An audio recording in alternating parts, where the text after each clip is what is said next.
The Texas Rangers showed some signs of offensive life in the St. Louis Cardinals series. Now, True. That we'll get into the Tampa series, and that might mean a lot. That might end up meaning absolutely nothing. But MLB.com put out their list of teams that can still contend this season. And one of the teams on the list was the Texas Rangers. And they said, with very few exceptions, they're just not hitting. I feel like we're all very aware of that. But it said, why are they still bound for the playoffs?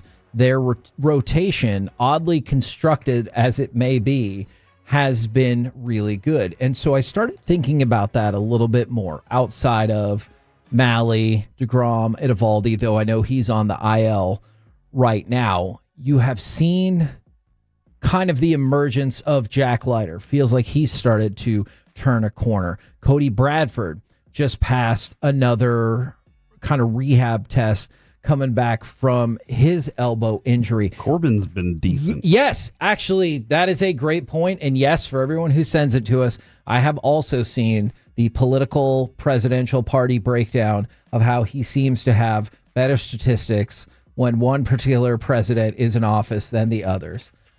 I'm not trying not to divide the audience so much, but I have also seen that. So if we want to win a World Series with Bochy, something has to change? No, this is strictly for Patrick Corbin. Oh, for Corbin. Gotcha. I'm sorry. Just for Patrick Corbin. So not only has your pitching been good, even when you have an injury, you do seem to have either, whether it's Leiter turning the corner, whether it's Bradford or hopefully Gray coming back up, you seem to have reinforcements coming back up. So that's one of the things that encourages me that the Rangers still could be in the mix to really compete. Yeah, I think that they can compete because all it does take really is for their bats to go. Yeah. Like if you had a switch and you could just turn that switch on and they started hitting again, that's really all it takes for them to be one of the feared teams in the league. I'm not going to say most because obviously the Dodgers are the most feared league in the team, but one of the feared teams in this league. And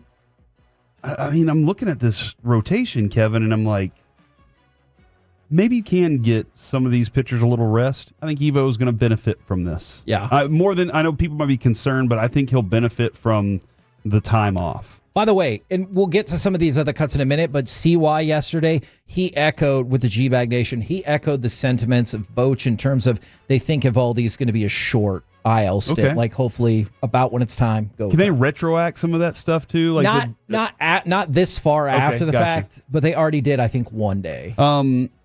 Malley's an interesting nugget to me because if the Rangers do turn the hitting back on, do they look at it and go, he's an essential piece to a World Series team? Or do they look at it the whole time and go, we actually could trade him and probably get a pretty nice haul for him?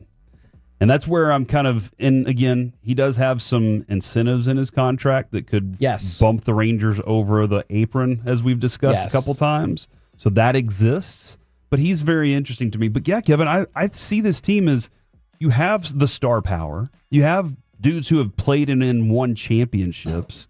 Like you have all the makings of a dangerous team in the second half of the season if they can find their timing. Yeah. If they can find those bats again. And then again, you have the best rotation in the playoffs. Yeah. If you go with those three as your starters. And like you were saying with Leiter, we didn't know what to really expect, but he has had some special moments. Yep. Still had some rookie-ish type moments. Oh, yeah, I forgot about Rocker, too. But he's had some very special moments. Yeah, it's cluttered. And so that's where the decision-making of who stays around and who can we part with to get another bat or something like that. That's where a lot of this conversation is going to come into play. You know, it's interesting. I'm going to stick with Tyler Malley for just 1 second. Take a look at his next start or two. So obviously tonight he's on the bump, but also look at his next start as well, because one of the things that he pitched really, really well last month, but one of the things that you saw in the back half of the month is you saw, I believe it was 11 strikeouts in his last 3 starts and 8 walks. Okay. That's never going to work, right? I mean, I guess the counter argument would be, it seemed like it worked out. Okay. Over the long term, nothing like that I think is going to work out for him. So you're going to need to get back to having a significantly better split than 2-1. Right now, his strikeout to walk ratio is 2-1. You're going to need to make it far better than that. But that's just something to keep an eye out for. I know he probably won't finish the season with a sub-2 ERA, but if he does, maybe we'll win our first ever Cy Young. But if he continues to struggle with the walks versus the strikeouts, that's probably the number one thing that I think would bring him kind of back to reality. And there goes gravity. That's right. Oh, rabbit. I'll go with this. I will be definitive on this. For now, I do not think you can trade Tyler Mahle and keep a championship push going. So, I think it has to be one or the other. So, just for right now, if he starts to fall back, or you get Leiter taking another step up, or Rocker comes back, or Bradford comes back and they're lights out. Just in this moment, though, I think if you trade Tyler Mahle, that should be the first in a multi-tier trade strategy to just send it out. Because I even think maybe even Corbin could be of interest to somebody for a low-level prospect. Obviously, I think Mahle could be valuable. I think the Rangers actually have some other pretty decent trade pieces as well. But if not, then you need to really go for it. That Tyler Mahle is the person that I'm thinking of that he looks like he could have a Cy Young level season. And if you're going to trade him, then you've made your decision that you're done. Exactly. But that's just my opinion. But you still have DeGrom and Evo, and you know Bochy can win a World Series with two good pitchers. No, you're right about that. So if you can get a good piece though. But I still think it would be a piece for later. Okay, I understand that, but if the right team is there, yeah. So then what's going to need to happen is the other thing that you said. Your bats are going to need to take off, more to the effect of you're scoring 5.5 runs a game. Yep. If you're in that position, then that changes the equation as well, and I would feel more comfortable with it. Now, talking about the bats, G-Bag Nation, they asked the questions that you wanted to hear the answers to. Oh, yeah. Yesterday, and one of the things you like about CY, for better or worse, he talks. He'll tell you exactly where you stand. So I'm going to go to cut number 8. Which is one thing that, you said a second ago on the front of going for it, being aggressive at the deadline and all that. I think that CY is if he thinks they have a chance, he'll ask that group like he did before. Yeah. Y'all think we have a real shot? Then let's start making some moves. I think he's an aggressive by nature guy. See, and I agree on the flip side is no one wants to lose or have to say we're conceding this season. I think it bothers him significantly more than most about, if you told me someone in DFW broke their hand punching through a wall because the season was over. It would be him. Yeah, he would absolutely be at the top of my list. All right, so let's go ahead and go to cut number 8 because he is very to the point, CY, that is, about why Adolis got benched. Yeah, this is about winning games and the players that are going to help us win. And as much as we love Adolis, like I said, there's been 45 days of extended struggle here, right? Without real sign that it's going to change. And until we change something mechanically, just in fairness to the team, right, we have to put the group out there that is going to produce. And so, we want him to make these changes. We expect that he can make them quickly. And if he does, we think he's going to get back to being a great player. But certainly we need to see some progress with it before I think we feel comfortable to where so that he's going to produce and help us win at like we know he can. So we're hopeful, but we need the progress here. Okay. So right to the point. And he gave you the specific time frame. We need the progress. And it's been 45 days. I'm interested in, because later on the interview, I know we don't have time to replay it. That's why I always got to log in to the G-Bag Nation on Mondays. Well, really every day. But Marcus Semien has more of a track record of batting consistency. So when they're like, hey, he'll turn it around, I get that more.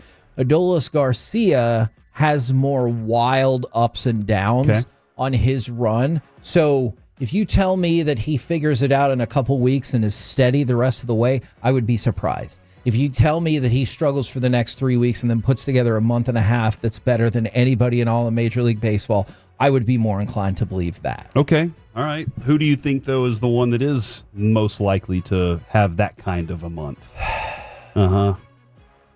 Just like a torrid month, or just like a steady? On a that was the best I've seen. It's Adolis. It is. I'm telling you, Adolis. There's nobody else like on this team that you think. I think Corey Seager and Wyatt Langford can show flashes of it, but to me, throughout his career, Adolis has been, how did you make the majors? To how are you not always the MVP? That you got a damn good point there. My thought when I asked that was, do you think Peter? I don't think Peterson can. I don't either. I don't think Berger's not that kind of guy. Nope. When you said Wyatt's name, though, yes. If that kind of thing happened, he's more than arrived. He's taking over now. Like, that's a completely different avenue if Wyatt Langford finally does that. Because he's good right now. He's really good. You're like, it's exceptional that we have this guy on our team at this young of an age and that he's doing this. You know what? It's funny that you say that. Can I say Wyatt Langford is good, but disappointing? All right. I don't know if those two, I know normally that wouldn't jive, but I pictured him as having, I'm not going to lie, an OPS probably a good bit above 800, not below 800. I thought he would be hitting around 250. I probably thought he would have at least 3 or so more home runs at this point. So he's doing well, but I think once again, the pressure of expectation might have befallen me when it comes to this. And I was like, all right. At this point, I assumed 15 home runs, 35 to 38 RBIs, 250 batting average, and an 875 OPS. And like for this team, he's been really good in terms of just regular offense. He's been fine. Alec, I don't know about you, but it sounds to me like Kevin hates Wyatt Langford.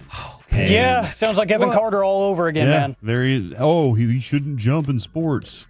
Remember also, don't forget that he was the guy that said Luka was a fringy 73 top False. 73 player. I said Luka was the best player in that draft at 3 different positions. Yes, at the draft you did, but when he got into the league, that's when you said fringy top 73. No. And that was actually after a year of dominance. So that was weird. All of that. And by the way, Evan Carter, I think should be activated today. I haven't seen that officially come down. I see what you're saying though about Wyatt, and yes, that is victim of expectation. The reality is he's having a really good run already on this, and he's a piece for quite some time on this team. And good God, that guy can fly. His speed just amazes me sometimes. We need him on base more, and we need the guys on the team to be able to drive him in more often. Look, and I know this is going to drive people crazy. Take a look back at the last 10 to 12 games. Marcus Semien has been playing better than you think. And for people asking why he's playing every day, at least you can take solace in the fact that they dropped him to the bottom of the lineup. So, hopefully that will satisfy a lot of people. And he's been playing better, especially in that St. Louis series. If he can turn it on, that changes so much about this offense.